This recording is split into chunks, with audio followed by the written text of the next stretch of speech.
thank you to the directors and, of course, the actors. I think they really deserve a real big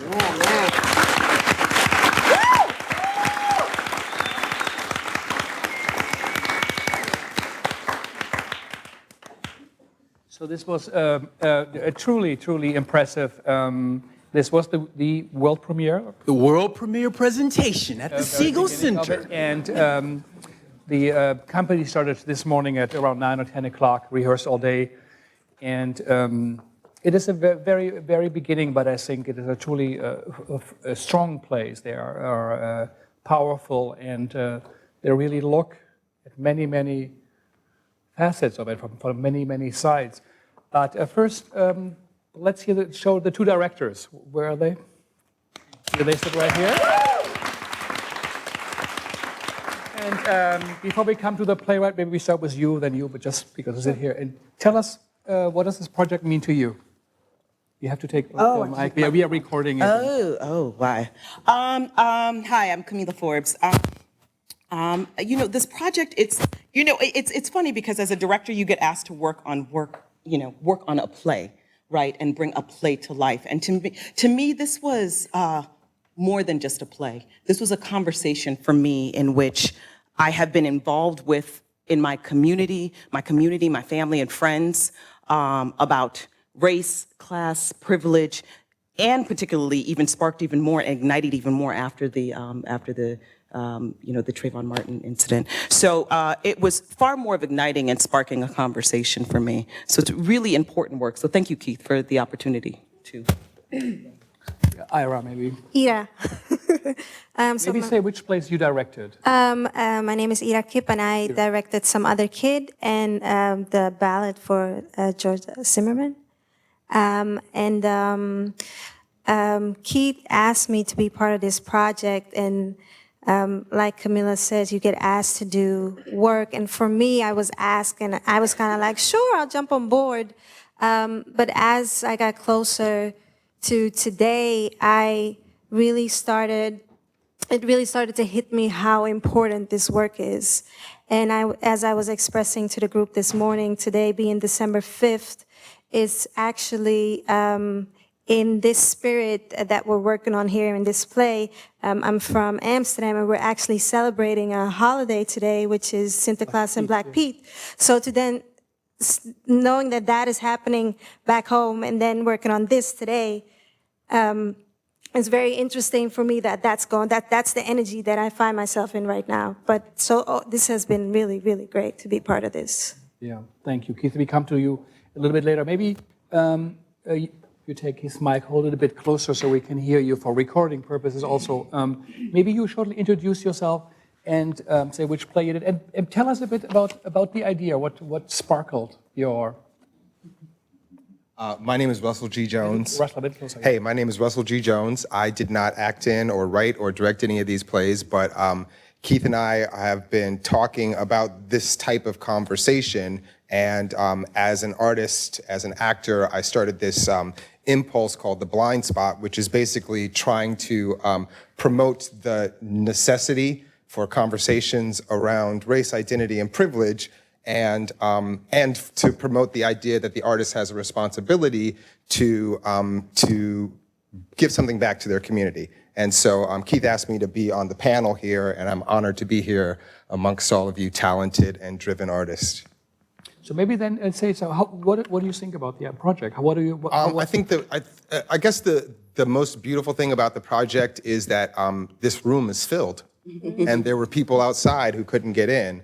And as disgusting and revealing as the whole Trayvon Martin Zimmerman thing was and is, it also illuminated the fact that many of us are ready to have these conversations and see the importance of this type of work, and there's plenty of room for the artists to engage in this type of work. And that's what my predominant thought was, being in the back of the house watching what was happening. Yeah, thank you. Maybe the question then to you about the artwork, about the play. I'm Tala Manassah. I wrote Dressing with Mona Mansour. I guess, when Keith Keith called Mona up and asked her if she wanted to do this project, and she called me up and she said, "Do you want to do it?" And both of us immediately said yes. And shortly thereafter, I realized that I'd signed up for writing, I think, probably the hardest thing that I've ever written. My primary identity in the world is as an educator, and I work here in New York City in about 100 schools a year through an organization called Morningside Center for Teaching Social Responsibility. And I think that the Trayvon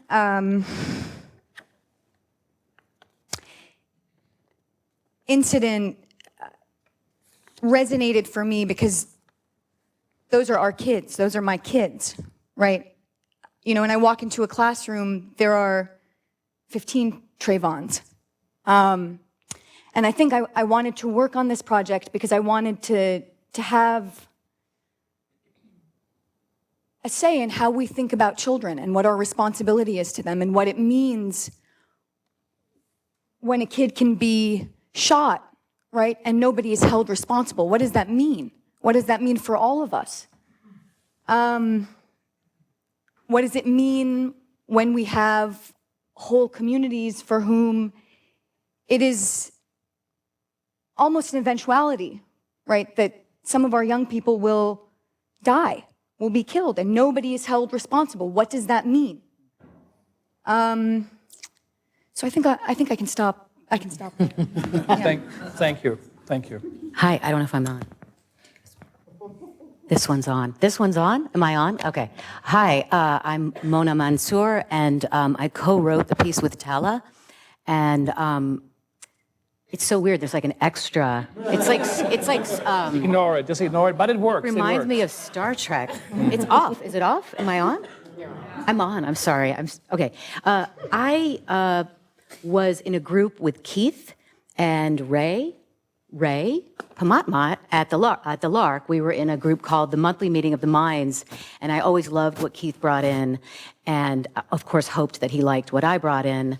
And I was working on a play about a Palestinian academic in London in '82, and along the way,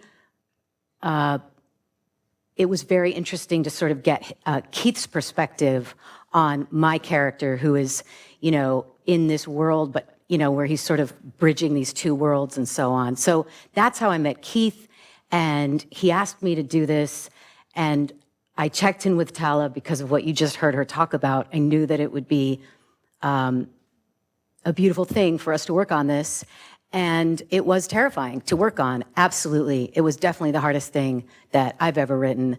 And I will just say that, you know, the small amount of rehearsal I had this morning was so meaningful to sit with Camila and the cast and just have a conversation. And it really is why I do theater, you know, because we all know it's not for the money. But, you know, it's like being in a room with people and letting them be with people that you've created, and then having this sometimes really uncomfortable conversation. That is what it's about for me. So that's what I want to say. This will work. Hi, everyone. I'm Dominique Morisseau, and I wrote Night Vision. So I think I'm going to echo everyone up here, so I won't, about the why. I think it's the why is pretty much why everybody else is in this room, which is just the urgency of this. But I will say, when Keith reached out, I was like, oh, shit, I knew he was going to do that, you know, because I knew that he was going to come up with something, you know. That's the kind of the leader that he is. And I was hoping, because if not, then I was going to try to do something or find somebody else who was going to try to do something, you know, as I think we were all itching to be active and figure out what our role is as artists to be active, and how can we as writers be active, and, you know, and the active can keep going, you know, it don't have to stop with this, but I think this is definitely for me the beginning of how I could first figure out what to do, you know. A Facebook status wasn't gonna cover it, you know, or 30 of them, which I think I did, you know, but it was like, what else? So that was that, and then I think, yes, it was also very terrifying, because you're like, okay, so, everybody gonna be looking at what you gonna say, you know? What are you gonna say that is different than what anyone else can say, or maybe it's not. And that's what I've found tonight, because this was my first time seeing it. I didn't get to see it before, so And I wasn't in the rehearsal, but thank God for Camilla Forbes, because she's who directed my piece. Because, Both of them, yeah. thank God for Ira Kip, too. Thank God for Ira and Camila, but I know that these women can understand the language and the stories that we're telling, and I knew they would bring integrity without being here, so that was a gift. But I also just think, from my story, I just said, okay, well, I'm not going to tell theirs again because I know these writers, we're all going to have something very similar going on. But I said there is an incident that has stuck with me that happened to me in Brooklyn with my now husband, then boyfriend, when we saw an event very similar to what was described in the play, and I remember when I got on the phone, my husband had just been stopped and frisked not too many times sooner than when this event happened. And I remember when I called the police, like, what should we do? I'm gonna call the cops. And I remember when I tried to call the police and I started describing and he stopped me. And I was like, what? You know, I remember at the end of it, I felt like I had just described my boyfriend. And I was like, oh my God, he already was harassed before like this, and then he was violated. And I remember thinking, shit. And all I could say into the phone was, get the right black guy, and hung up, you know. I don't know what they're gonna do with that. You know, but I remember that's the terror. That I know what I too, as a sister, am also indicting my brothers just by being unclear, you know, and that is, how am I a part of that? I don't, you know, how I get a part of that. That's what I wanted to explore, so, yeah. Marcus? My name is Marcus Gardley. Ooh, I hear myself. My name is Marcus Gardley. Thank you all so much for coming out. I wrote No Monsters Here, which was the last piece that you all saw. And I'm very, very excited to be a part on this panel, but also to be a part of this festival. I was doing a show in Atlanta when the verdict came out, and the play was about lynched black men. And I had to do a talk back right after hearing the verdict. And I couldn't do the talk back. And me and the artistic director got into a bit of heated discussion because people came because I was gonna talk about the play and they really liked the play, and I couldn't talk. I really couldn't find the words. There were some words, but they didn't wanna hear those words. And nobody wanted to hear those words, and I didn't want to say those words. And so I said I needed to find a way to talk about this through the art form of playwriting, which is the way I speak to the world. And not soon after that, Keith sent me a lovely email and asked me to be a part. And it was great. And I literally stopped all of the other projects that I had to do. And I said, I've been waiting. And that coupled with an experience I had in Berkeley where I was working on a community project about race and class and gender. And I was walking home from a friend's play, and I was stopped with guns drawn and lights and made to, you know, be on the ground. And they said I fit the description of a rapist.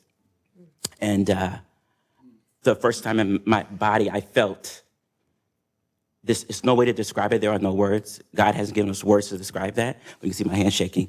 But I felt that anger. And I said, okay, this is a moment to write about. And it really struck me when I talked to my cousins who live in a very, what they would call a very violent neighborhood, and they started to laugh when I told them the story because this is me. This is how I present myself in the world, and they present themselves in a very different way. And they say, you know, they call me cuz this happens every day to us. And you were there and see, and so I said, okay, I found a way to talk about this through humor because they were laughing. And the edge of humor and how when it slips, because we laugh and cry with the same muscle. So when it slips and the truth comes out, people who try to avoid the truth because of you been laughing, it smacks you across the face. And so this has been really an experiment for me to really toy with that notion of humor and also political satire and violence. Thank you.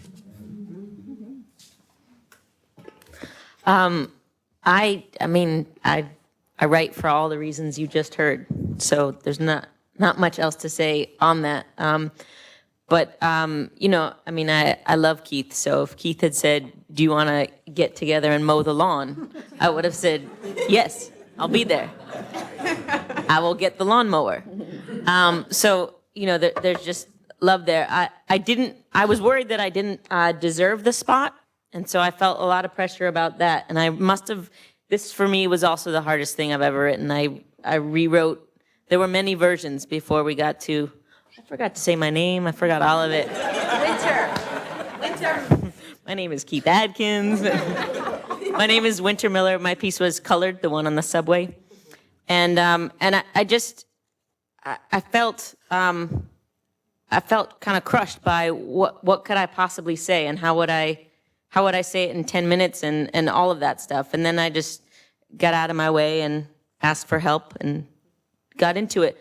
But the eventual thing came from, I was on a subway platform, and just as I had arrived, there was a black woman who was, cursing out this guy, and it was along the lines of, put your penis away. And I was like,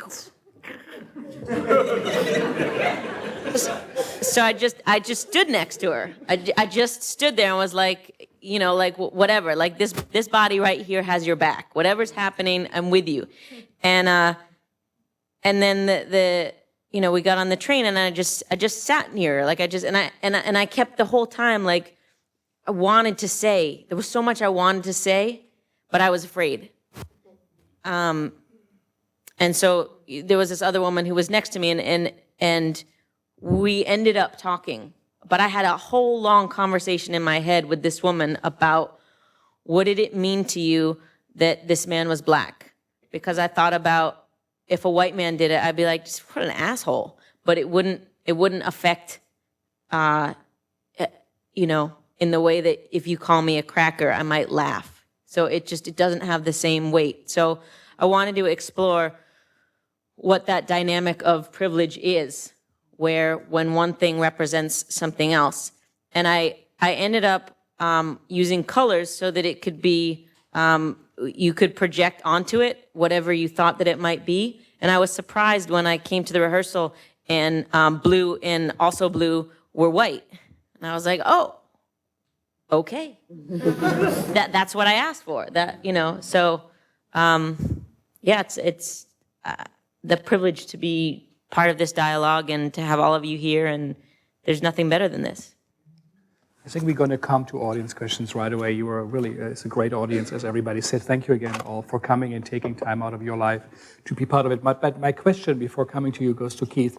You had the idea, you asked for the plays came, you read them, now you saw them. How does it feel? Is it different? Is it what you expected? It is exactly what I expected. I think, I'm very much interested in social justice without wearing it on my sleeve. It's just part of my nature. I grew up in a family that talked about social justice issues, and I don't think they realized they were talking about it. And I was one of the few people in my family who actually moved into a higher education and found language to sort of figure out the narrative that was constantly sort of going on in my family. And so I feel like I'm attracted to other people who I feel exude or express themselves in a political, social way. And so all of these people that I reached out to, I feel are family, even though some of them I haven't known as long as others. But it's just one of those, it's just kinetic, what's it, synergy or synergetic, whatever. And so I expected, even though I know some of them and most of them all kind of expressed how difficult this was. A few of them emailed me several times, like, I can't do this, why me? I was like, no, I think you can do it. But I was really interested, Frank, in each individual writer's perspective on Trayvon, race, or privilege. I didn't necessarily ask them to write about Trayvon, but just through their lens, I felt, an audience within their demographic or whoever it is could hear the larger conversation, could hear the larger issues. Because sometimes people like shut down. I think in Dominique's play, there was something about ethnocultural. That. And so like there is something about people sort of identifying and hearing certain things from a certain group of people. And I felt like each one of these writers would be able to speak not only to their particular experience, but to a larger demographic. So I'm very pleased, and I think these people are awesome. And I'm honored that they said yes. I'm honored. I'm honored that all of you are here. And I just think this is a great start to a really important conversation about the impact and the underbelly of privilege in this country. And I don't like talking about race so much because I feel like even in Dominique's piece, it sort of cuts through race and starts talking about sort of privilege consciousness, you know. So I just think it's just so many things to talk about. So I'm very pleased. I'm very pleased. So maybe... Can I add one thing? I just want to commend Keith because I think that sometimes, you know, as artists or whatever, we sort of wait for someone to ask or grant us license or, you know what I mean? And he didn't wait. And it was interesting to hear you, Dominique, say, well, I was going to do something. And I think that it's inspiring to me because you were like, okay, I'm going to make this thing happen. And that's, I mean... I'm a man of action. I don't like talking too much. There's so many, you know, as you say, like there's so many of us who sit and wait to be qualified and anointed or given permission. And this is 2014 almost. I mean, the planet is heating up. Folks, get busy. I mean, there's no time to be waiting for anybody. So, yes. So, yeah, thank you. I also just want to say that Keith is an amazing writer in his own right. Another comment from the panel before we go to question. Anything you feel you want to say or? I wanted to say one thing. Oh, yes. I'm sorry. I wanted to say one thing about ethnocultural empathy, since you brought it up. I didn't know that word before I wrote this play. And I was like, oh, there got to be a word, right, for this thing that I want to talk about. I'm going to Wikipedia it. And I found this word, and I was like, this is it. You know, I had to search for a minute, but I said, oh, this is the word. Yeah, I knew there had to be some form, or, you know, I was going to make it up, but I thought that idea of people, because we make up words, but that idea that people respond to people from a similar background, you know? And I thought that's, to me, the seed of frankly, what each one of us has written, you know, has a lot to do with the ethnocultural empathy in this case, you know. So I just want to throw that out there, y'all. You can find things on the internet. Anyway. Brad, maybe we can put up some audience lights also so we see each other even better. And we have also a mic, and you will go around and show. So if you have a question, now's the moment. And I'm going to just give some numbers. Maybe put your hand up. And so this is 1, 2, something else? 3. So let's start with this. So 1, 2, 3. Hi, everyone. My name is Joanna, and thank you all. It was just amazing. Before I asked the question, I just kept thinking throughout the whole, you know, like through all the stories, I just kept thinking how necessary these stories are. Because they're so now, like things that are happening now. And I feel like we tend to, for me at least, like when I think of stories from theater to TV and films, like the stories revolve around the past, the future, not so much on the things that are happening now. And except when we watch the news or we, you know, read a story on these things that are happening now, but not through the arts. And I think, like, speaking about race and thinking about these kinds of things that are happening all the time are so necessary. So thank you all.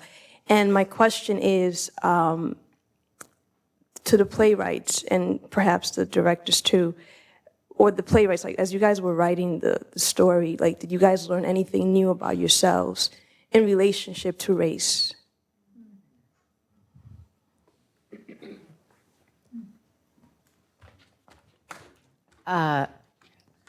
Oh, she's bringing it. Okay. I can't hear anything. Okay. I know that the process that we went through was interesting because, I mean, I love to do research and you know, I had been writing these plays about specifically Palestinians, you know, in 67 and in 82 and 2003. And so, like, I'm one of those people, like, I love to let it percolate, and then I love to find out what I don't know. In the case of this, it was like where do I even start? Like, encountering this story, and it actually felt far more massive, far bigger than anything else that I had started to research. And the way we wrote was we kept going back and forth with like, oh, look at this article. Oh, look at this Malcolm X on YouTube in 19 da, da, da. And finally I said, we're gonna have to write. And I think we were just so overwhelmed with the enormity of it. And it's not so interesting. It's so sad that this is one story. This is just one story. And this morning in rehearsal, it came up that there had been another story that week, and there are so many stories. So I guess I didn't really answer your question, but just that I realized that it's like you think it's this small story, but it opens up a whole window into a whole bunch of other things. So, yeah. For me, I just struggled with what was the representation of race that I was going to be putting out there, and how can I be conscious of that, and how can I keep it dynamic? And if all of these people up there, if this is a chance to represent blackness, whiteness, Koreanness, et cetera, like I had in my mind what the races of these people were. And so initially I started out giving them their actual races. And then I found myself second guessing everything I say, to be like, well, is that racist? It could be. Like, just going back and forth. And so for me, it was just, another journey on unpacking institutionalized racism and just trying to see what is the thing that I want to say, and then taking the risk of, if I say it, what happens if I show, if it is a black man and it's his penis, do we then think that this is what black men do? Like I was going through the same thing that I put in the play while trying to represent it. So, I only learned that you just have to keep going, that the beauty's in the struggle, but that there's no answer, no end. You can't get cured. There's something interesting that happened this morning when we were working on Dom's piece, which was the night vision. For me personally, not only as an artist but as a woman, is that I totally was in I found myself in the shoes of Heather's character as the woman, saying, well, no, I'm a black woman, I'm liberal, but yet I have probably been complicit of profiling at one sense or another. So although I thought I was on one side of the ethnocultural McGraw thing, word you taught us all, is that privilege lays itself on so many different layers. And so as we were talking this morning, there's this idea of like first world privilege that we don't talk about as Americans, because we sit in it every day and we benefit from it. This idea of educational privilege, this idea of class privilege, so the layers go on and on and on. So really when we start to have this, it's not as simple as just having a conversation about race. It can't be, because if we're just talking, we're really not unpacking anything. So that was interesting this morning, just to share a little bit. Should we go to the second question? Sorry, that was horrible. I just coughed right before you gave me the mic. My name is Abby. And it's interesting, I think. Maybe say what you do. Oh, yeah, I'm a literary manager at Atlantic Theatre Company. And I'm really thrilled to be here, and I'm thrilled that so many people are here. And what's interesting is that my original question was very similar to yours, and so I think there's a thing happening where we're considering these questions. So I'll adjust my question a little bit, which is that when you first got this assignment, all of you, writer, director, Keith, yourself, did you set out with one idea and find as you went through the process that it became something else? Did it change somehow while you were exploring these various ideas? And I also just want to add that I appreciate the various approaches and the particular things that you were exploring as part of this larger, very, very complex issue that we're discussing. I want to say a little bit about that. For me, when I sort of reached out to all of these writers, and I called Piercarlo Talente. I always mention him. I don't know why I'm always mentioning this man. Piercarlo Talente at the Center Theatre Group in Los Angeles. I asked him to recommend a couple of writers because I was having trouble identifying white male playwrights. I know many of them, but I don't know many of them personally. And the ones that I sort of came into theater with coming out of grad school, we support each other from a distance, and I think I support them more than they support me, and that's a whole nother conversation. So I kind of reached out to Pierre, because Pierre knows everyone. And so he mentioned Dan O'Brien, who I'd heard of, and I liked his work. And then Pierre was suggesting a Latino playwright. So then I was like, oh my God, I didn't think of a Latino playwright. But I have so many Latino friends. That's weird. What is that about? And then I started thinking, like, I don't really think I'm ever having any racial conversations with Latinos that I know. So then I realized that there was some divide between me and the Latino artistic community, even though I know them. I was like, why aren't we talking to each other? So I was really challenged by that. And I was really happy that Dan had already teamed up with Quetzal Flores, who's an amazing musician, Chicano musician. But still, I felt like that wasn't me. That was Dan bringing someone in. It wasn't my impulse. So I was challenged. I was challenged by that. So.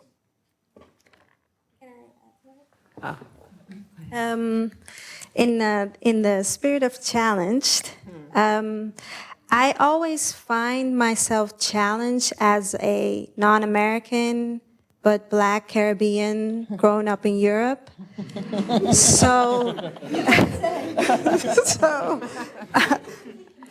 You know, and it's funny because it's so universal, but the discussions that are going on back home right now are really when we show examples of racism in the Netherlands, oftentimes, and as of late in discussions that are going on in terms of Black Pete, it's often say, well, that's an American perspective. And that's so interesting because I'm here feeling very universal about the work that's been going on. Like Pete is somehow kind of a Black Santa, to simplify a little bit, yes. who comes earlier on December right. 6th. Yes, so there's two versions. There's Santa Claus for Christmas, and then there's Santa Claus allegedly from Spain, but he's really from Istanbul. And then he has in history, so he comes to the houses, he drops gifts for the kids, and he has these helpers. Back in the day, Moors, but also Black people. So they have all these songs about Santa coming with his slaves to the houses and dropping all these gifts. So this has been celebrated for ages in the Netherlands. So 3 years ago, there was this whole uproar. So my generation and the generation after me is actually really standing up, and there's this whole campaign about Black Pete is racism. Because it's basically white people in blackface with the afros and the earrings and the red lipstick. Google it, it's crazy. And I never know how to explain it to people in America. But so anyway, I'm always challenged when it comes to race and versus being in America, working on these pieces about events that happen in America, but in my gut and in my spirit feeling that this is universal, but when I go back home and I'm going to experience it in a couple of weeks, it's always going to be, but that's an American perspective. So that's kind of interesting to experience. Dominique? I'll just tackle it real quick and just say, I recently, during the writing of this play, around the time of writing this play, I've been hanging around I have a lot of friends of all hues, and I was hanging around my close friends of my dark-skinned Black women sisters, right? And I've hung around them all my life. My husband is a dark-skinned man. I even married a dark-skinned man. And I was hanging around my friends, and when they're around each other, I realized, I'm never around them when they're all around each other. And they recently told me that they didn't think I knew I was light-skinned. And I was like, what? What does that even mean? And they're like, you don't play into your light-skin privilege. And I was like, what the hell is light-skin privilege? Oh, we got that? And I just started, and when they're around each other, like, they start talking about light skin a lot. And I was like, damn, y'all are really, this is a thing, ain't it? Oh. And you for a while, I go, damn, I thought we was over this. I didn't know that we was having this problem. And then I go, oh, of course I thought that we were over it. It's not my problem. I'm actually not being impacted by this like you guys are, right? So like, I realized something in the process of this. I was like, oh, you know, Jesus, I'm thinking like this isn't an issue because it's a privilege. I have light skin privilege. And that's the point of privilege, right? That you can like live in and you ain't got to know. You don't even have to be aware of a problem because it's not impacting you. And then I thought, oh, well, then that also means that just because I think I'm not using it, I don't delight in it, I don't stretch out in it and be like, look at me, I'm light-skinned. That does not actually mean that I don't have it. And that has been the revelation for me in the process of this, writing this play, actually, you know. I love that point. Who was the question? Oh, Yeah, are we moving on? Oh, I'm sorry, excuse me. I'm sorry, I just want to jump in real quick, and thank you for bringing up colorism, because I feel like the huge challenge that we all share, that I'm kind of like using the Blind Spot Project to grapple with is, how do we, once we recognize all of these different issues, and there's no one issue, they're all connected, how do you assert yourself in a way that you can move forward and address these issues? And I just want to submit that the greatest work that I feel like I'm doing is in my own home, in my own self, recognizing when I'm actually being the light-skinned one that doesn't realize that I have this privilege, when I recognize that I have fears about black men, or that I have fears about being perceived as a black man, and that still is adding to the continuation of this colorism. So the challenge is huge, and we all have it. And I love the fact that we're like making this micro step, which has effects in the ripple for a larger movement. But it is really our own work within ourselves that is the greatest work in my mind. Thank you so much. So let's say, hey, come on, here, you, and then 3, 4, 5. Yeah. Hi, my name's Angela. I'm an actor.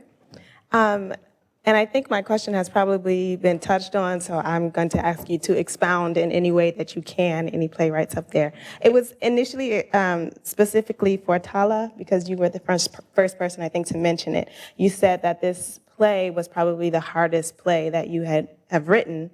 And I wanted to know more about that. And then also, now that you and Mona have written the play, how does that impact you, particularly since you work with students?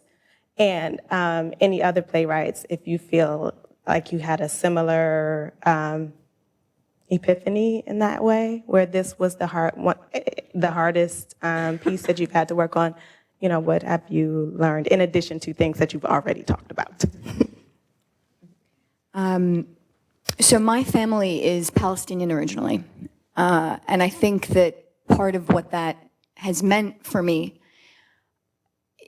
is sort of the constant sense and awareness of what it means to come from a community where loss is very much a part of everyday life, right? Loss is not something that is strange, it's almost more normal than not loss, whatever that is. And so I think that this play, or this assignment, since Keith was the one giving out the assignments actually,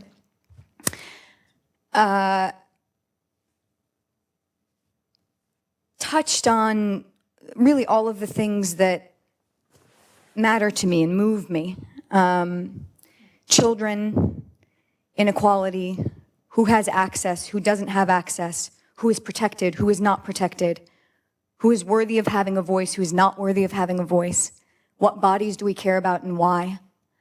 And so trying to sort of reckon with all of those things around a very real, actual thing that happened, right? Not just sort of some conceptual conversation, just brought up a lot for me. And it brought up a lot for me as I said, as an educator, as a New Yorker, as a Palestinian person, as an American. I mean, I want to say something about the question of like race and all of the other parts of this. I agree, obviously, that it's not just about race, but I think that the experience of Black people in America is a unique thing, right? I mean, Paul Gilroy just wrote this amazing article about 12 Years a Slave, where he talks about how in America we think of slavery as being almost prehistory, right? You know, there's slavery, and then there's the Civil War, and there's the Emancipation Proclamation, and then history begins. And I don't agree with that. You know, I mean, I think that this kind of reckoning and this kind of conversation is the only way that we can start to heal. I think it was in Marcus's piece, right? You talk about the sickness of slave guilt, right? And I think we don't feel, I think we're sick, and I don't think we feel guilty enough.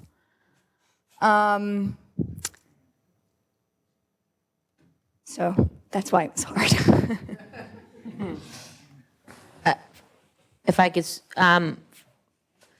for me, the thing that I've been trying to figure out over the last year is just the notion of privilege. And what I didn't understand before is I thought that privilege was static and that it just was sort of handed down. And if you put the two of us next to each other, you can kind of stack out the privilege and be like, well, you know, I'm white, you're male, and kind of like sort of like a Tetris game of how privilege works. And so what I found so limiting about that is that I would see someone and think, okay, I must have more privilege than you, or you must have more privilege than me. And I just kept getting into trouble, trying to figure out what are the rules?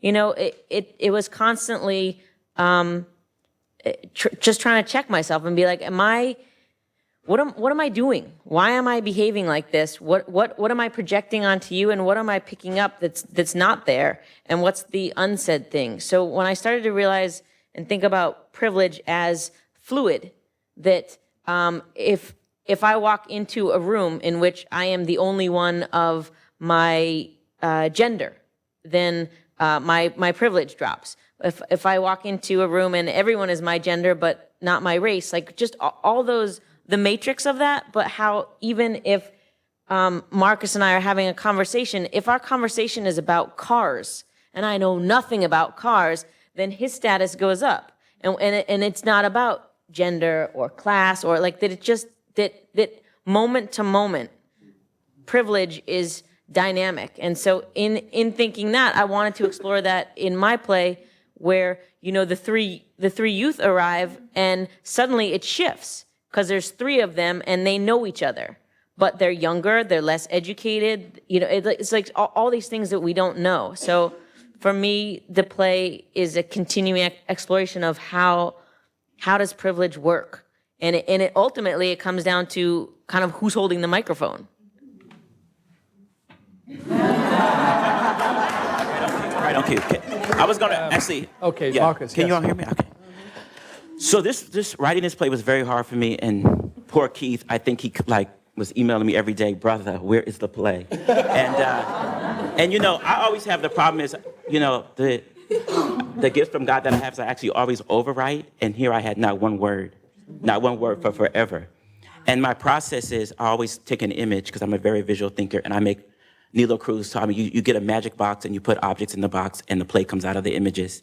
And I've always done that. And usually I'm procrastinating, watching TV or something, and then a week when it's due, I just go, where's the box? And then pull it out. I couldn't do it. I had Trayvon Martin all over my room. I couldn't do it. Dred Scott, I couldn't do it. Medgar Evers, I just kept bringing all these black men who were murdered, and they would not speak to me. They would not speak. And it drove me crazy. I've never had that happen to me in my life. And what happened was I was doing a show in Minneapolis, and I was stressed, and just got another email from Keith. I went into this, always very nice about it, always very nice. Brother, I hope you're okay. Where's the play? Always very nice. And so I'm in this, working with these young people, and this incredible young Filipina woman said that working in theater saved her life because she did not like anything about herself. And everybody was a mess. We all were crying, and she was talking about how, you know, the word, and I was just feeling her presence and her energy in the room. And these young black men were in the room and talking about theater, and all this great stuff happened. And then the teaching artists, they all left, and the teaching artists, they start talking to me, and it came out in the most subtle way. They said, we love these students, but the pants, we can't handle the sagging of the pants. We can't do it. And I said, it's just cloth. And the lady said, it's underwear. And I said, it's just cloth, though. It's just cloth. She said, we can't handle it. We tell them to pull their pants up, and we can't do it. We can't, literally, they couldn't handle it. And I kept saying, it's just cloth, it's just cloth. And then what I learned from that experience is, we're not listening to these young black men. We're not listening. Because they're telling us it's just pants. They're not saying it like that, but that's how they identify it, and it's just pants. In the 70s, it was bell bottoms. You know, afros. It's just pants. And so what I want to give you all as a gift is we have to start listening to these men. Because they're talking. I can't hear Trayvon because I have not been listening. And so I just want to give that to you. We have to start listening.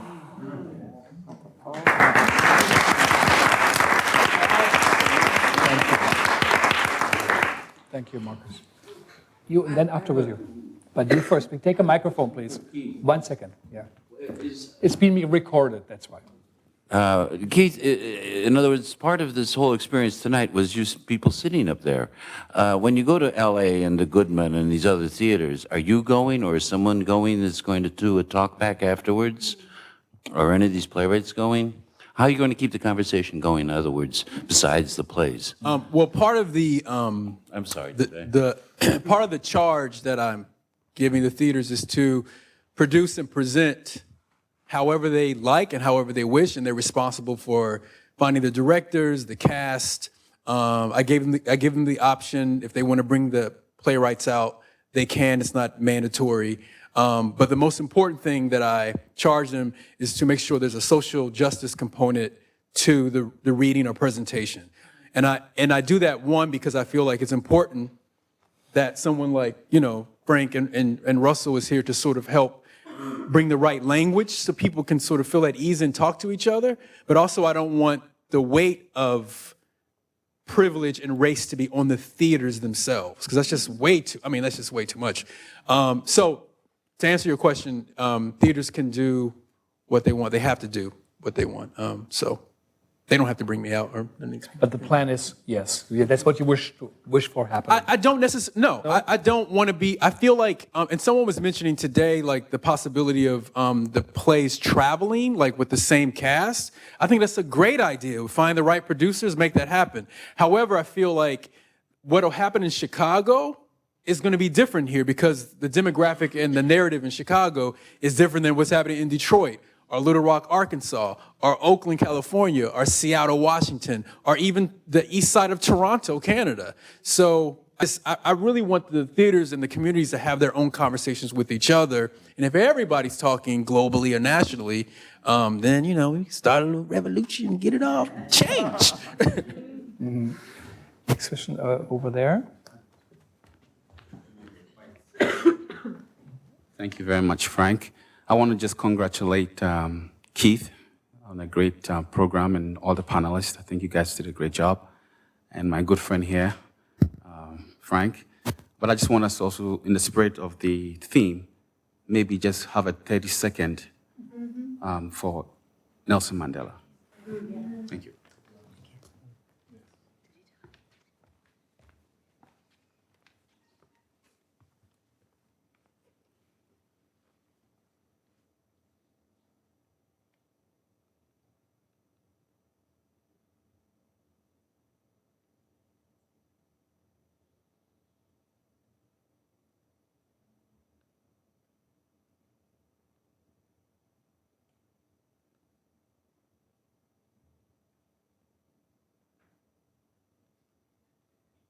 I'm assuming everyone knew that Nelson Mandela passed away today.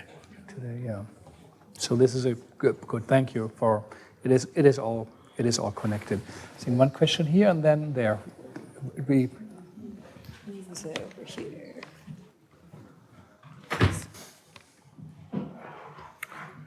Well, I'd like to thank the university for providing a place for the premiere of this wonderful work, and thank the artists, the actors, and the writers for this wonderful theatrical experience tonight.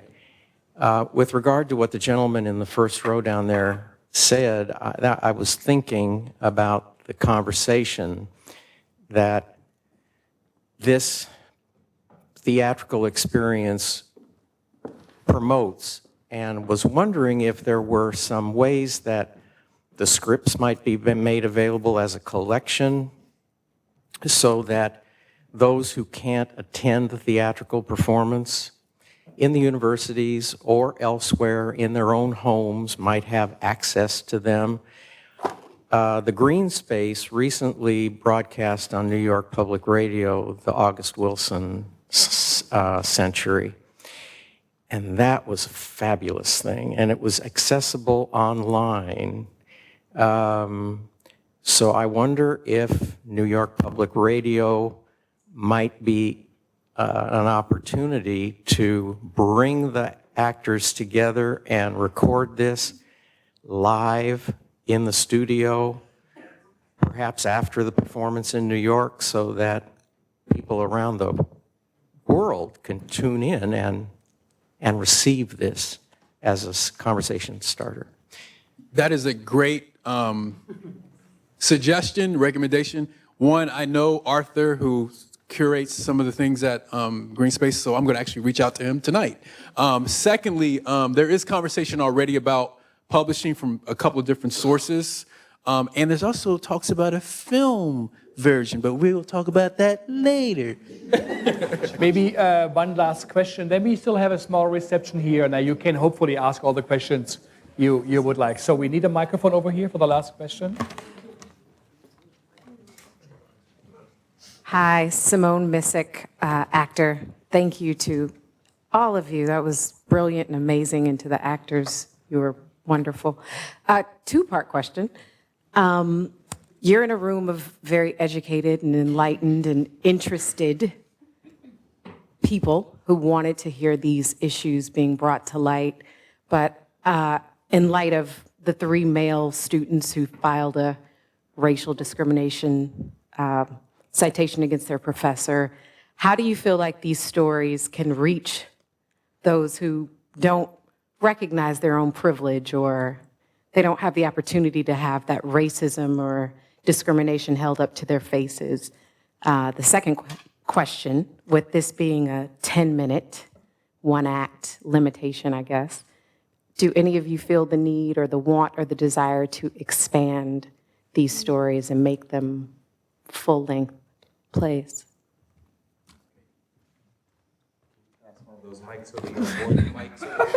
Yeah, they're keeping them all. Thank you for the question about, what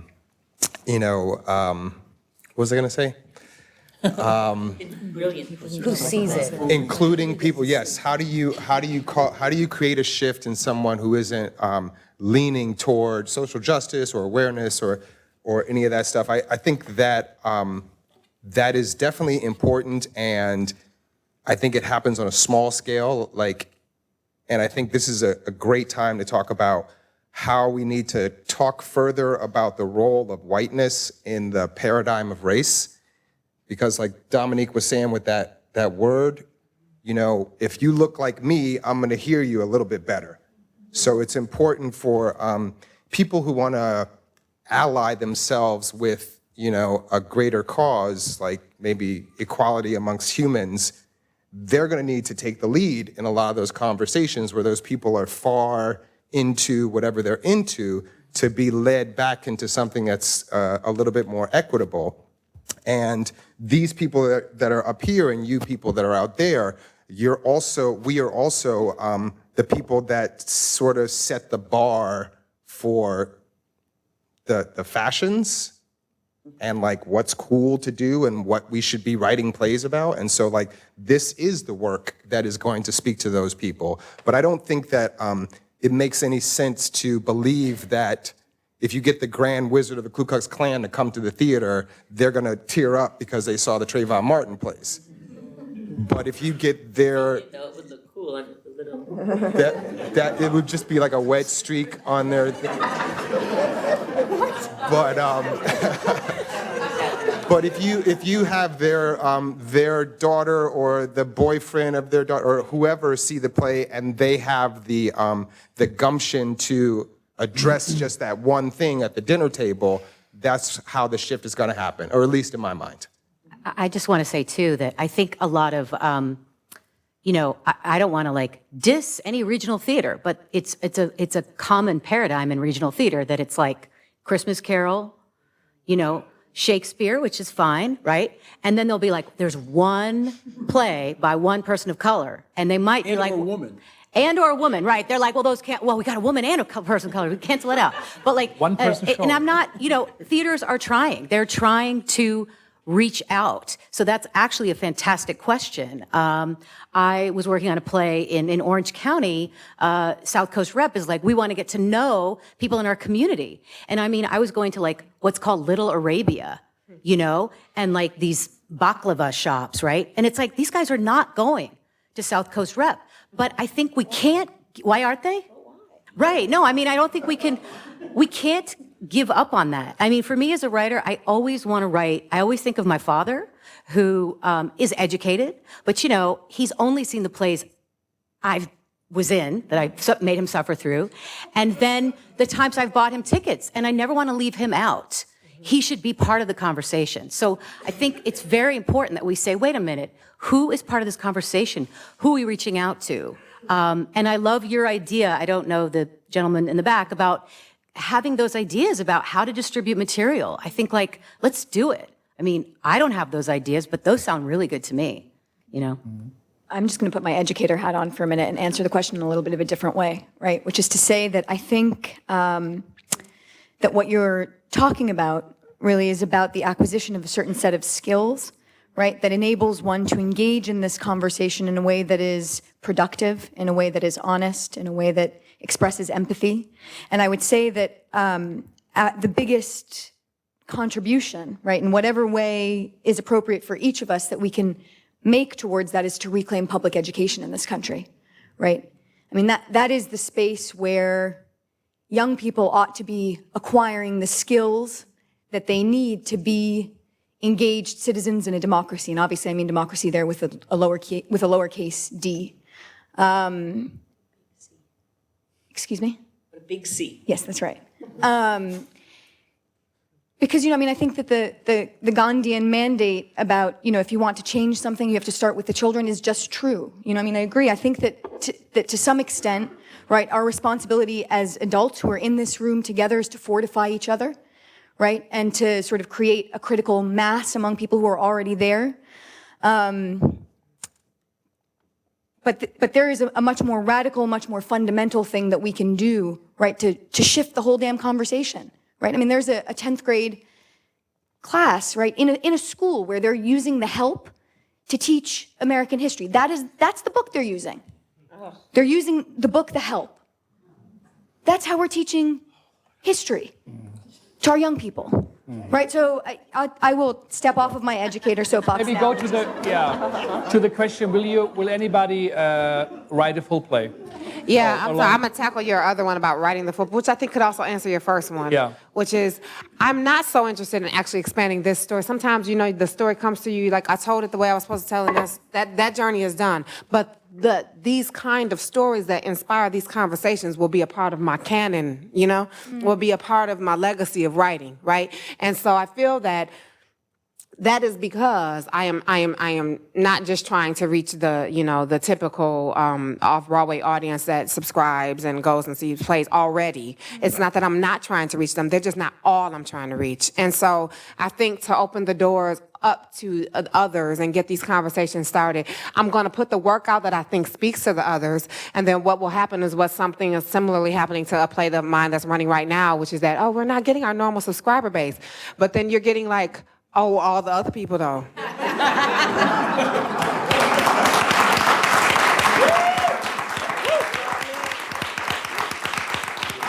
Yeah, and so I'll just say you can't really actually, but that's not just like, I put work up and everybody comes. Like you got a campaign for people to come, and then I say you can't go to somebody's house. You can't send a flyer and tell somebody come to my house and eat my food. You don't even know if I can cook. Like why would you leave your house and your food that you can probably really cook well and come to my neighborhood and my community, eat my food that's not that good? I've given you no samples. And so I need to go to your house, offer you my really good food and be like, yeah, you like that? You come get more this way.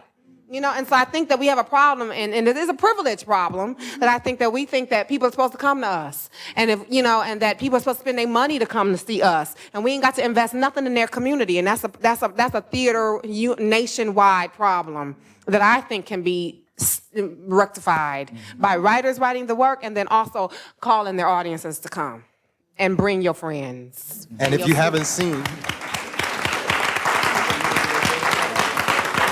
So,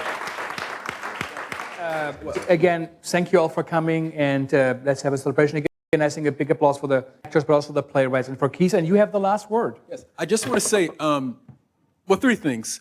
One, please check out Dominique Morisseau's Sunset Baby that was just extended.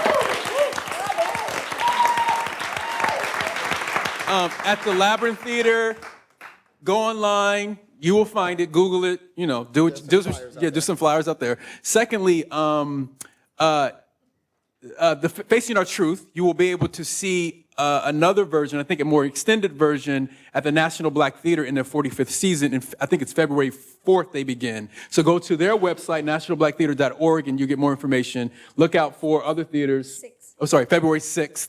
And just a part B of that is several theaters in the country are actually presenting and are reading and are producing Facing Our Truth on February 5th, which is Trayvon's birthday, in celebration of his birthday. And lastly, thank you. Yeah.